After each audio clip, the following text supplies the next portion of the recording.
Dober dan vsem. Loterija z vladami novih obrazov se očitno zopet ni išla. Že četrtič.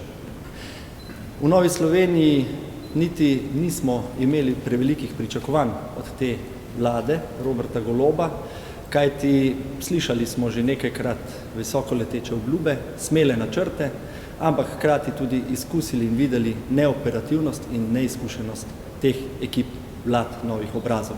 Žal za Slovenijo in Slovence, Slovenke se je ponovno išlo tako. Po velikih obljubah, visokih napovedih, velikih reform nimamo nič drugega kot pa časovnice.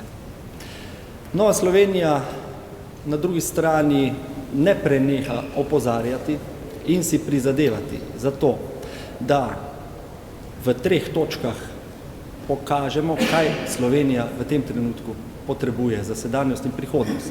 Prvič, narediti moramo vse za boljše poslovno okolje, da podpremo gospodarstvo in predvsem, da omogočimo višje plače, višje neto plače in nižje davke. Tudi zmanjšati moramo birokratska bremena. Izjemno pomembno zato, da zadržimo tempo in nivo gospodarske aktivnosti, kot smo ga nedavno v 14. vladi zastavili. Druga pomembna točka je, omogočiti moramo vsem dostopno javno zdravstvo. Pacient, bolnik mora priti do zdravnika po svoji izbiri takrat, ko ga potrebuje. Takoj dobiti mora najboljšo možno storitev in to brez doplačila. Slovenci plačujemo in ne malo vsak mesec za to, da dobimo žal samo pravico do čakanja. In številke so tu neizprosne.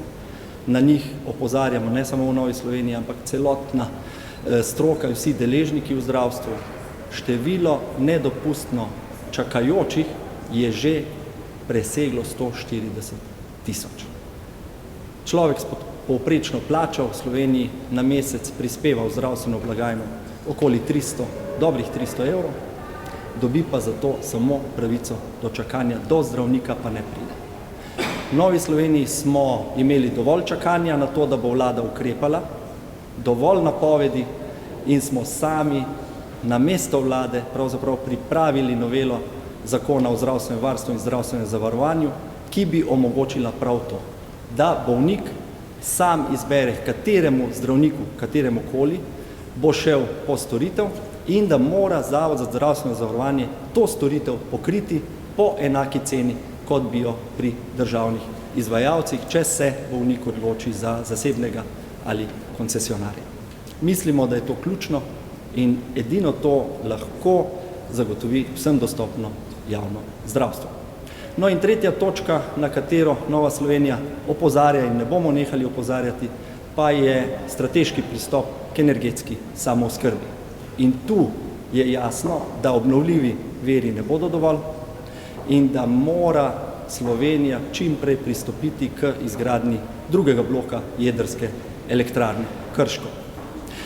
Vlada Roberta Goloba nerazumno dolgo odlaša s to gradnjo in na nek način povzroča strateško škodo, nepopravljivo škodo državi zaradi rizika, da ne bomo samooskrbni, ko bo sedanja jedrska elektrarna nehala delovati, in na drugi strani zato, ker bodo v nekaj letih položnice za električno energijo, lahko rečemo, odletele v nebo.